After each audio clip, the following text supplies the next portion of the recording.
Good afternoon, and welcome to each of you. Marymount College celebrates this weekend the installation of the fifth president in its 61-year history, Dr. Thomas McFadden. Tom.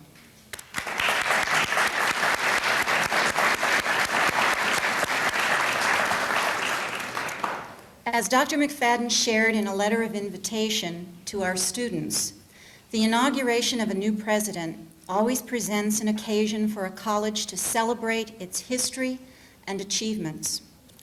Each inaugural activity has a special symbolic significance and underscores core components within our college mission. Tomorrow, we will participate in a ceremony that begins with a March of Commitment, a procession of delegates representing the many constituencies within the community that is Marymount College: the trustees, the faculty, staff, students, alumni, parents and donors, civic and community leaders. These delegates symbolize the great strength of the college, dedicated people working together to support excellence in teaching and service. So let me, without saying anything further, introduce this man who has been for 30 years a friend of our president of the college. 30-year friendships halfway across the country are marvelous things. So although he thinks he immerses himself in his work and is not aware of what's going on, I don't think it's quite true. Let me introduce Dr. J. Dolan.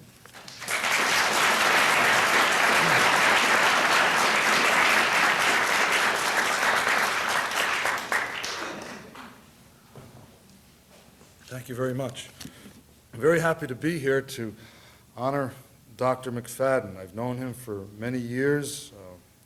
We first met in Rome back in the late 1950s, and our friendship has continued on in his days in Philadelphia, St. Joseph's College, and then his tenure there at St. John Fisher in Rochester, and now most recently here in California.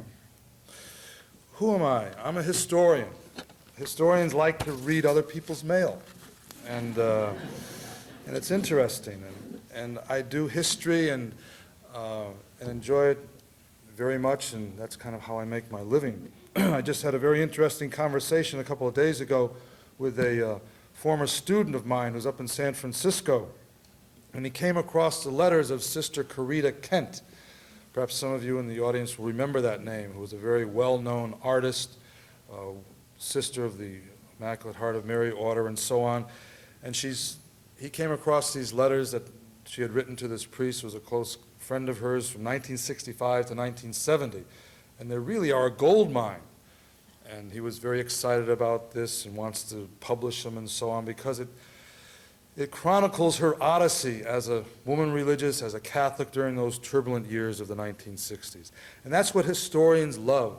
Discoveries like that, especially letters of other people, bringing alive a particular moment of history, a moment of time. Today, what I want to talk about is I think, very simple and yet very complex. I passed out a little outline for you just to take home and maybe think about it on the way home. But my thesis is very simple. What I'm arguing is that ever since Catholics came to the shores of the United States, they have sought to adapt their religion to the American cultural landscape. Another way of putting it, that there's always, for the last 200 years, there's been an ongoing search for an American Catholicism. Now, let me just hedge that a little bit. I'm in California.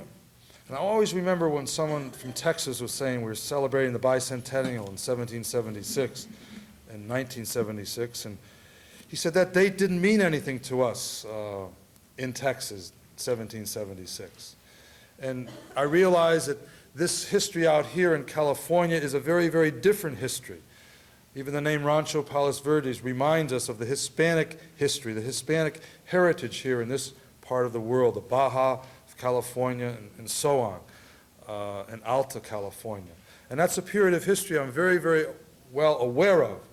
But what I'm talking about today is something different. Not so much talking about the ethnic phenomenon of American, but more I'm talking about the idea of religion and the theme of religion and culture interacting in this American environment.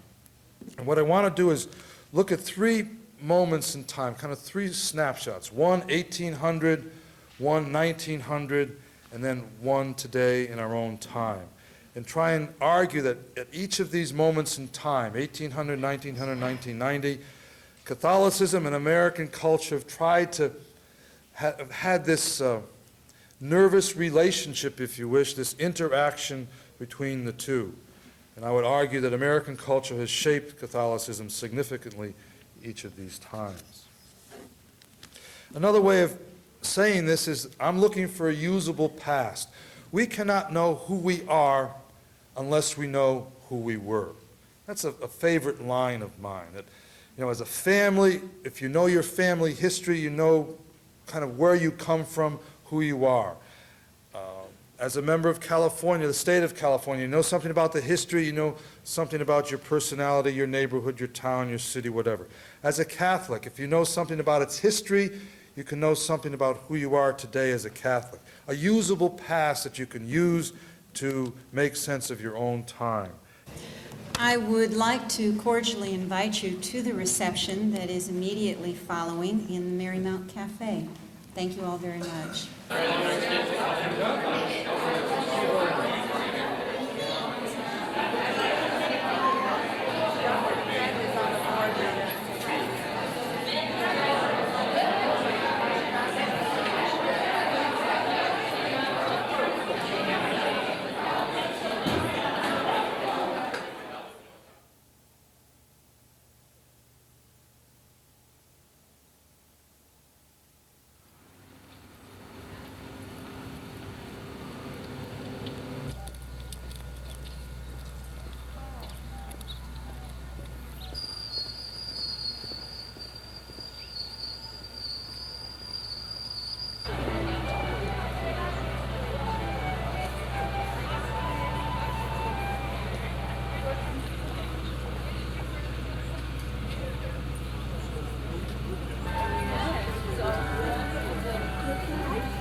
Assistant Marshal.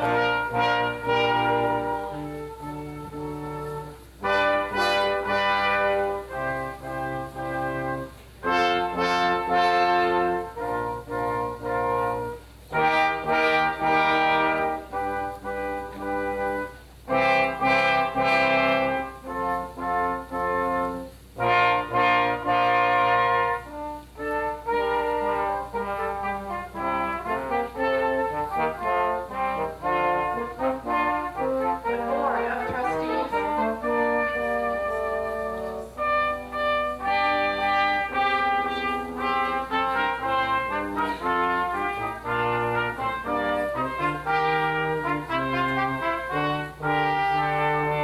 College Deans.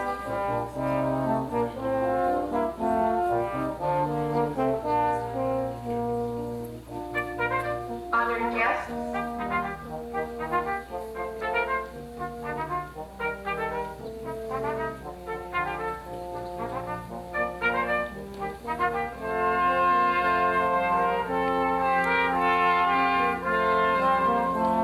President of the College and the Chairman of the Board of Trustees.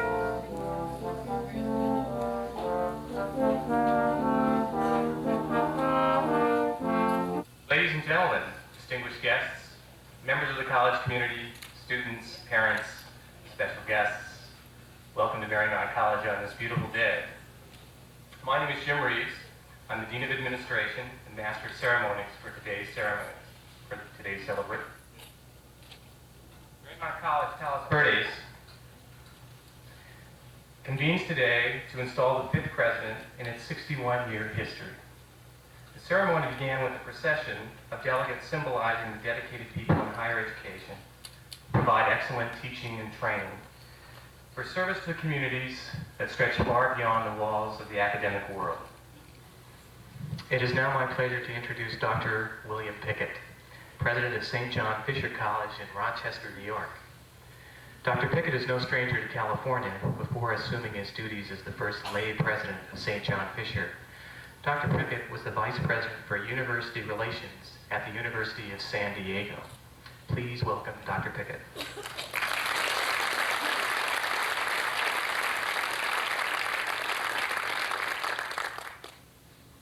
Thank you, Jim. Recently appointed college presidents run in the McFadden family. In fact, they had two. Dr. Tom McFadden, for whose inauguration we're gathered here today, and his sister-in-law, Dr. Jean Bell, who will be installed as president of Simmons College in Boston 2 weeks from now. Before becoming presidents of their respective institutions, they followed parallel career paths during approximately the same time frames. From 1982 to 1987, Tom was Dean of the College of Arts and Sciences at St. Joseph's University in Philadelphia. And from 1982 to 1986, Jean was Dean of the Faculty of Arts and Sciences at Westchester University. In 1986, she was named Vice President for Academic Affairs and Dean of Beaver College in Pennsylvania. And in 1987, trailing by a year, Tom became Vice President for Academic Affairs and Dean of the College at St. John Fisher College in Rochester, New York, where he remained until being named Marymount's fifth president in August of 1992. It's there, of course, that Tom and I worked together, and I can tell you we were blessed having him as a member of our academic community for the 5 years he was there, and truly our loss is Marymount's gain. But back to Dr. Dowdell, playing catch-up with her brother-in-law. In December of '92, she accepted the appointment as the fifth president of Simmons College in Boston and will be inaugurated on November 6th. Dr. Dowdell is the first woman to head Simmons College, the country's largest urban female college, the first female president in its 90-year history. Jean was quoted in the January 13, 1993 issue of the International Herald Tribune, Paris edition, as saying, quote, "I hope I can be a role model for students and convey the message that they can do more than they think they can do." It gives me great pleasure to introduce to you a person who is ably meeting the goal to which she has committed herself, Dr. Jean Dowdell.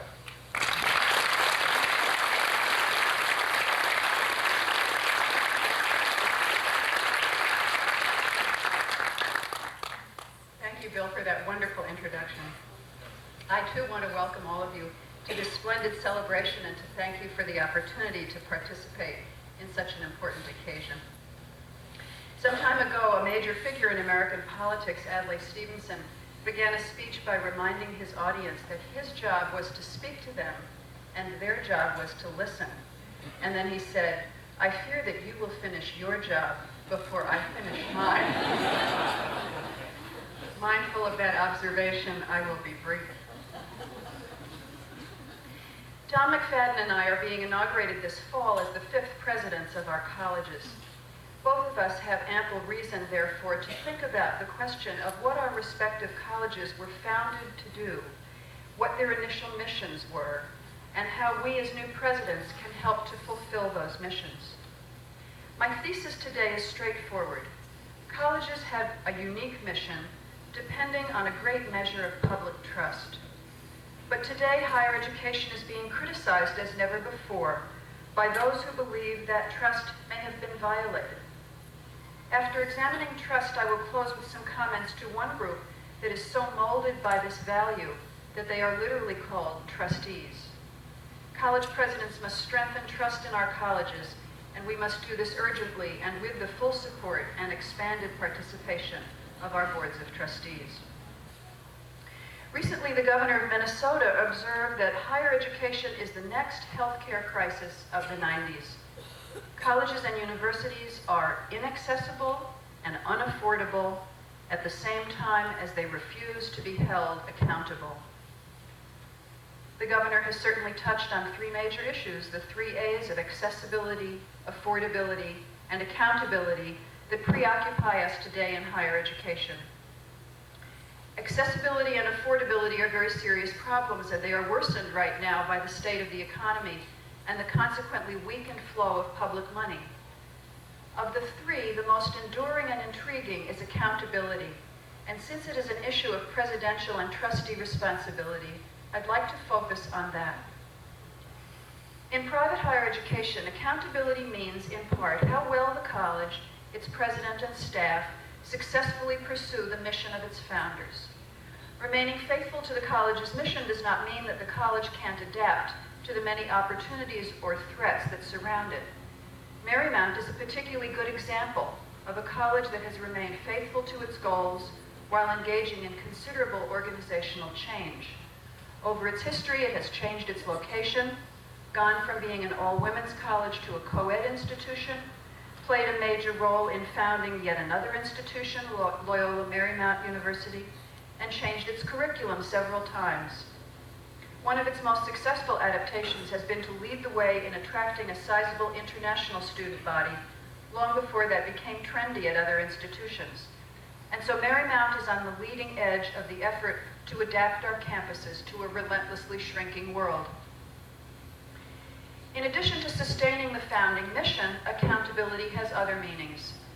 Is the college earning the trust of students and society by serving them appropriately? Service to students is not the same thing as merely giving them what they want or what they think they want.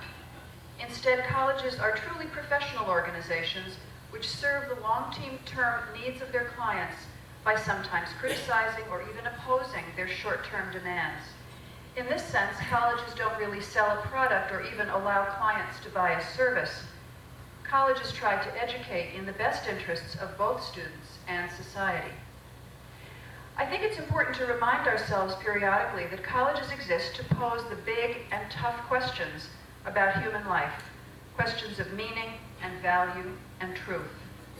We don't need a new generation of leaders who think that all human problems are fixable with simple technical fixes that for some, usually unstated reason, have eluded our ancestors, but that we'll be able to end in a snap of the fingers. Perhaps each college should have a sign posted at its doorway that repeats the wisdom attributed to H.L. Mencken. For every human problem, there is a neat, plain solution, and it is always wrong.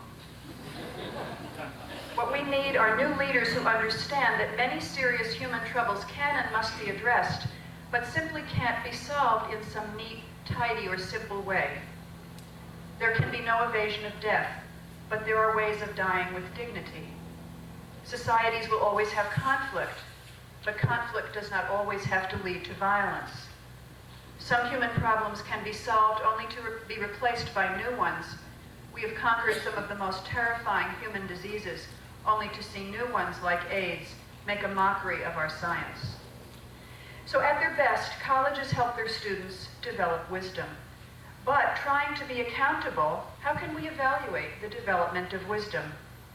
It is far easier to evaluate the acquisition of facts. One of the real problems yet to be adequately addressed is developing some way to gauge the long-term effects of college education. We are deluged by ratings of different colleges. U.S. News and World Report publishes the most widely cited rating. But critics argue that these ratings don't actually measure a college's performance. They simply measure image or popularity. I've talked about accountability and trust as general issues that must be faced by any college community today. In my concluding remarks, I have a special message for Marymount's trustees. The trustees have already accomplished one of their most important tasks by selecting Dr. Thomas McFadden to be their president. But now the job of the trustees becomes a different one, supporting him in carrying out that office. How can the trustees support their new college president? I won't hesitate to say, by writing lots of big checks. By helping to raise money for a college, though crucial, is only one of a number of functions that trustees play. And even if the check is a happily large one, it should not be a blank one. We need the trustees of our colleges to be even more vigorous in their roles as society's trustees. In the context of multiple expectations, what does supporting the president mean? One of the most important, though perhaps least well recognized, is the support provided by sharing a perspective. It's lonely to be a president. Certainly there's no absence of contact with visitors or staff. And so why is it lonely? I think it's lonely because fundamentally, so few people share your perspective. Only the trustees join the president in seeing their institution as a whole with no blinders, no rose-colored glasses. As a trustee, you join the president in seeing all the needs, all the strengths and weaknesses, all the external threats and opportunities, all the internal liabilities and possibilities, and you more than anyone are in a position to create change. Your most important task is to formulate a vision of Marymount 10 years from today and a plan to work systematically to achieve the vision through everything you do today. I would ask the trustees to work with the president they have selected to build a shared vision and to provide a sounding board for him as he seeks to take the actions, some of which may not be popular, to bring it about. Ask hard questions, pose challenges, and then join him in articulating the vision and the plan to the rest of the community. Communities don't change by fiat or because some leader says they should. They change when there are changes in the shared understandings of what is good, the shared vision. The vision comes into focus gradually over a long period of time. The most important task of the president and with his trustees is to bring it into focus. In conclusion, I would urge the trustees to rise to their unusual calling, helping to ensure that Marymount College will continue to pursue the mission it has so successfully sought over these past years. I wish all of you, the trustees, faculty and staff, alumni, students, and friends of Marymount, and especially President McFadden, a rewarding life together in the pursuit of your common vision. Thank you very much.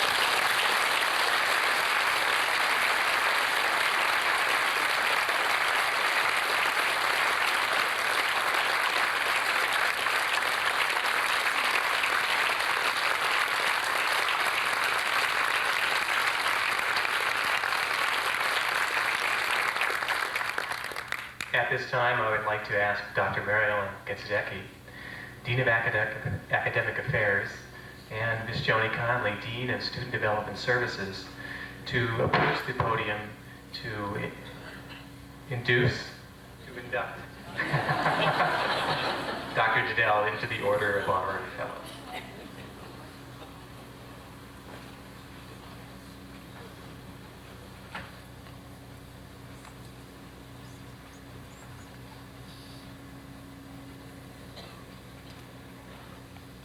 The Marymount College Order of Distinguished Fellows was established to celebrate outstanding achievement by scholars, church and political leaders, social activists, and businessmen and women whose value and integrity reflect the ideals for which this college stands. By conferring the honor, the college publicly acknowledges the achievements of the individuals to be honored and welcomes them to the Marymount community. The proclamation reads as follows. Marymount College, Los Verdes, California, receives Jean A. Dowdell, President, Simmons College, into the Order of Honorary Fellows. Let it be known to faculty and staff, alumni and students, as well as to all friends of the college, that Jean A. Dowdell, President of Simmons College, Boston, is hereby inducted into the Order of Honorary Fellows at Marymount College. This honor is conferred in recognition of your outstanding contributions to American higher education as a college administrator and the first woman president of Simmons College. Bestowed in Palos Verdes, California, this 23rd day of October, 1993. Signed, Dr. Thomas M. McFadden, President of the College, Dr. Jack L. Blumenthal, Chair, Board of Trustees.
One of the great pleasures of being chairman of the Board of Trustees of Marymount College at this time is that I get to install Thomas McFadden as the president. Today we face many challenges in higher education. Marymount is certainly no exception to those challenges. We need a leader who can then effectively lead us into the 21st century. Board of Trustees and I believe we have chosen well. Dr. McFadden, born and raised in New York, where he received a bachelor's degree in philosophy at Cathedral College. He earned his master's degree in theology at Gregorian University in Rome and was awarded his doctorate in theological studies from the Catholic University of America. He comes to us from St. John Fisher's College in Rochester, New York, where he served as Vice President for Academic Affairs.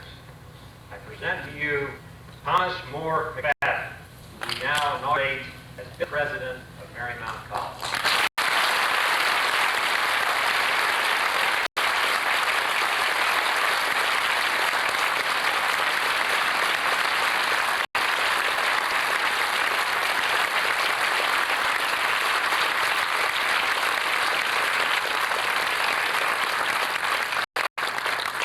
Assisting with the installation will be Sister Mary Janino, Provincial of the Religious of the Sacred Heart of Mary, and the Articles of Incorporation issued by the State of California to the college, and Dr. Thomas Denver Wood, immediate past president of Marymount College and their presidential seal.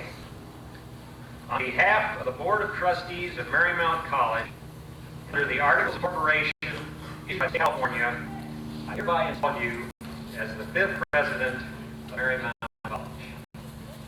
As chairman of the Board of Trustees, I empower you to see the fulfillment of the founding purpose of the college and its highest ideals of excellence in education. All those responsibilities of the president, as described in the statutes and bylaws of Marymount College, you are to execute well and faithfully. In token of your installation as president of Marymount College, I bestow upon and entrust you with the Articles of Incorporation of the college, signifying its membership in the institutions of higher learning.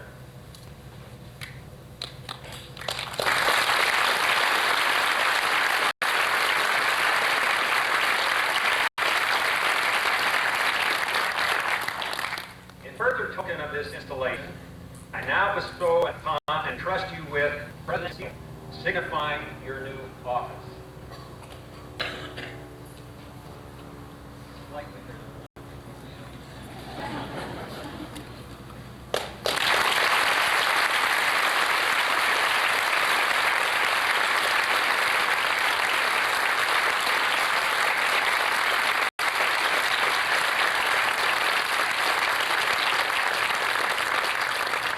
Ladies and gentlemen, the 5th president of Marymount College, Thomas Moore McFadden.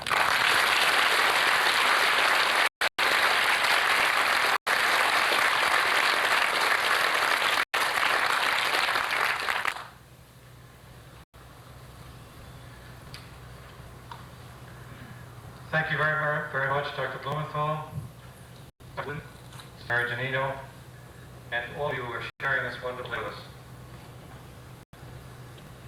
As today's program states, and I think almost all are aware, I began to serve as the 5th president of Marymount College slightly more than a year ago. A number of people have inquired why there has been such a long separation between that time and this inauguration. A few reasons have been. The first, and arrestingly the most frequently reasoned, is that the board is so unsure of its presidential choice that it asked that the champagne be kept on ice for quite some time in case the need for change became too evident too quickly. The second reason is that it took us this long to plan such a wonderful weekend of celebration. The third reason is why recently, but surely like the best of these three reasons. That being appointed president last year was one thing, but this inauguration is an advancement, something like from beatification to canonization. As I said, I like that reason the best. Whatever the real reasons, and actually there were quite a few of them. I think the delay has been propitious. This past year has allowed me to feel much more a part of the local community, and accordingly to celebrate this day even more fervently. Mark Twain once said, "The Californians are people who were born somewhere else, but then came to their senses."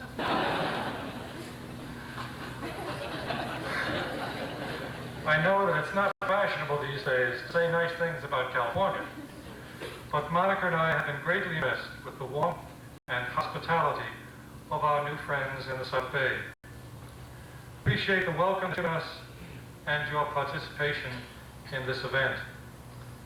In particular, I thank my karaoke partner, Mayor Susan Brooks of Rancho Palos Verdes, and the Honorable Carnett, who represents the 54th District in the California State Legislature, both of whom are with us today. Thank you for being with us.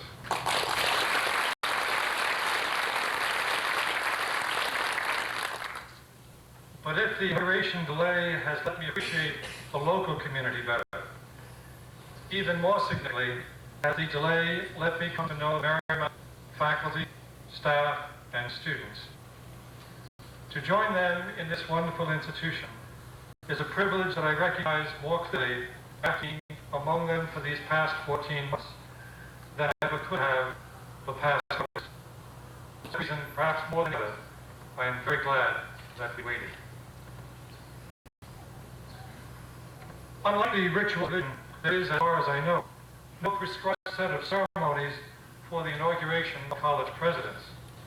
As one of us was inventing this program a few months ago, we agreed that we wanted to demonstrate symbolically the meaning of Marymount College by the people chosen to place on my shoulders this medallion of office. Jack Blumenthal, Sister Mary Janino, Dr. Thomas Wood. You know that Jack Blumenthal is chairman of the college's Board of Trustees. As such, he heads a dedicated group of individuals who share the ultimate responsibility for the advancement of this college. But in addition to his membership on the board, Dr. Blumenthal represents another set of people, very much in evidence this weekend. Jack and Susan Blumenthal are the parents of Tom Blumenthal, who graduated from Marymount in 1985. This college, even more, is about its students and the parents who support their son or daughter in choosing to pursue an education with us. No mere stance led us to link this inauguration with Parents' Weekend. It was rather an explicit decision, linking the celebration of what we are to our students, to our alumni, and our parents.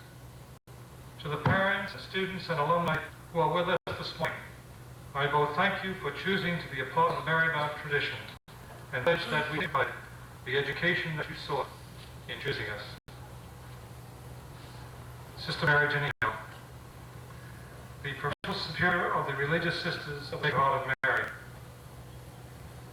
The story is told of the medieval Sultan who was getting disturbed about the very foundations of the world.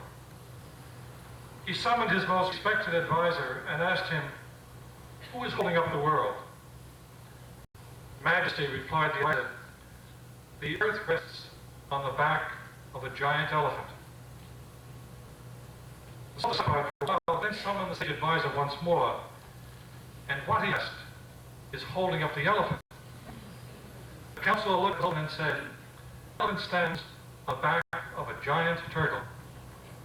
And you stop right there, Your Majesty. It's turtles all the way down.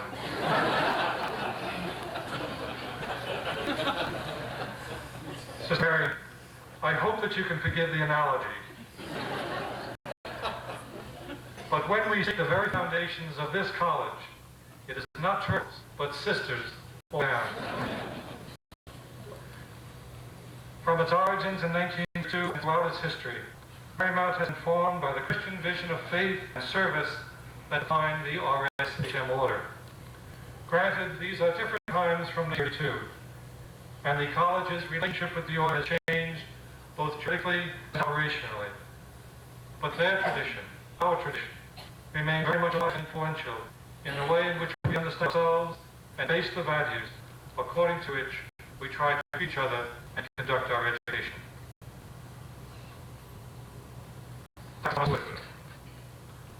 Did you ever think in the years that you served as president that you would, even so, represent faculty of this college in one shining moment of unanimity?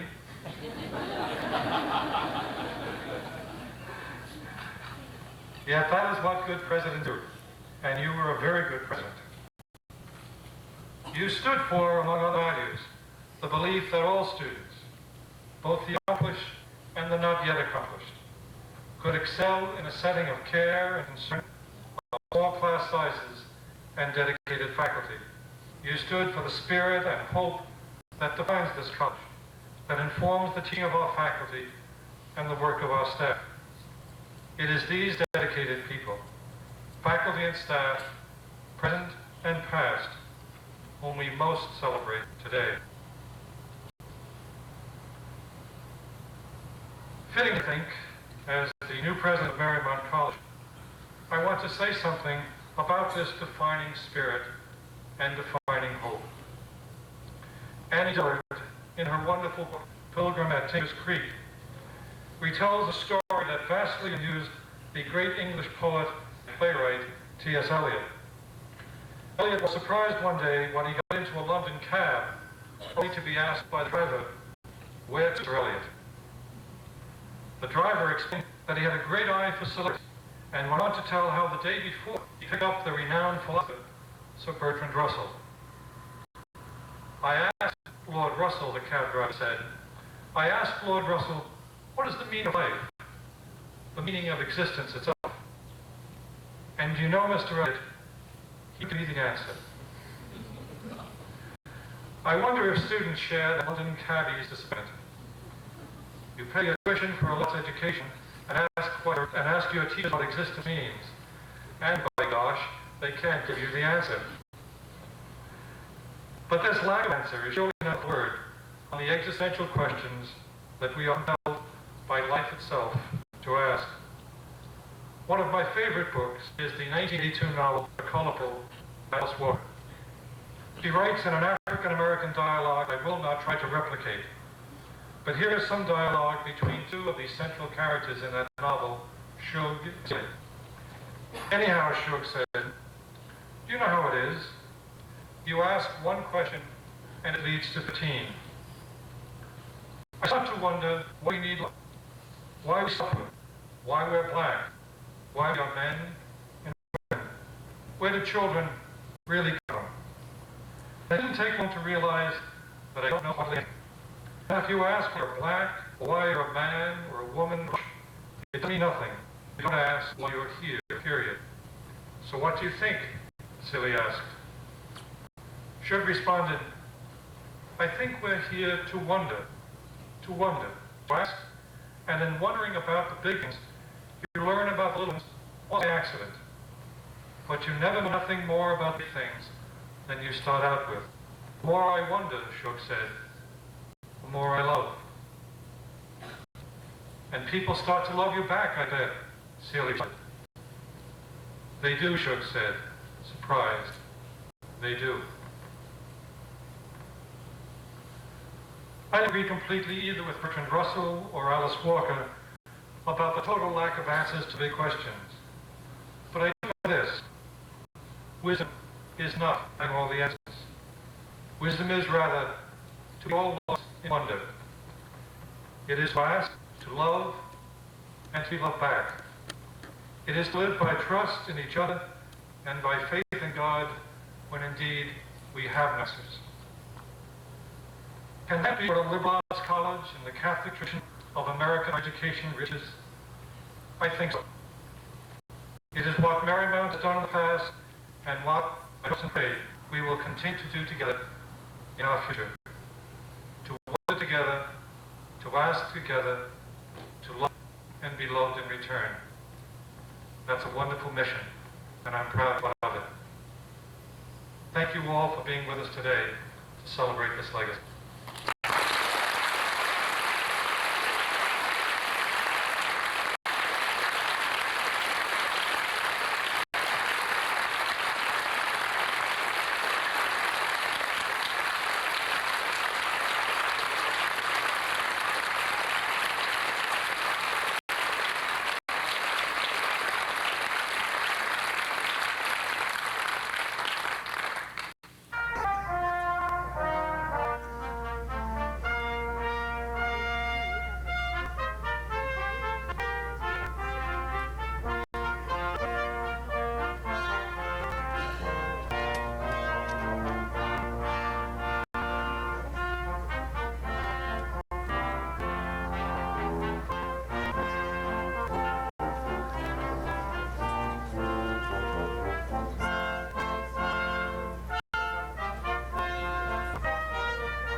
My name is McFadden, and I've been here 14 months, but I think to say that I'm the new president of Marymount College.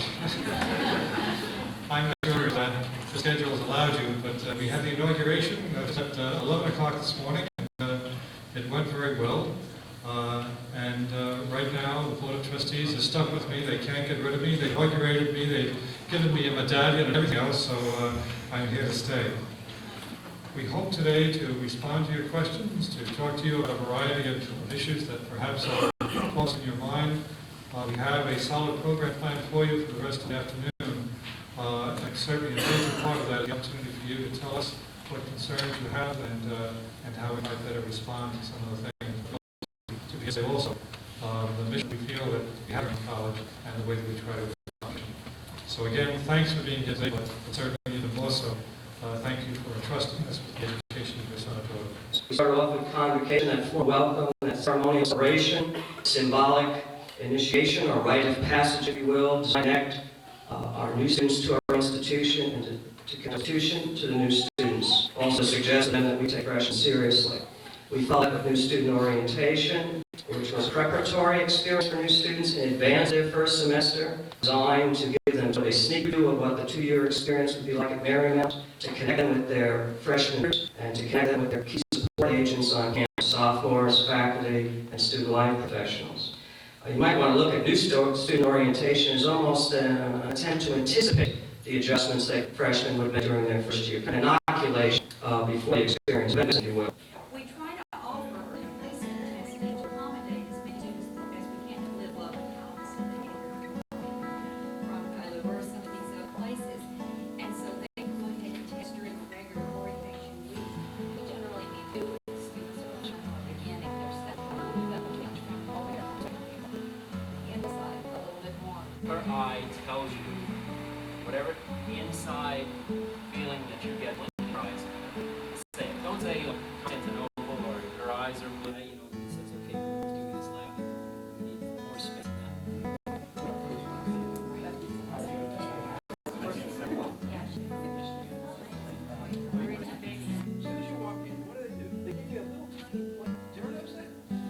They give you one little tiny plate. You start walking through the buffet and you keep on everything you can possibly fit on that tray, right?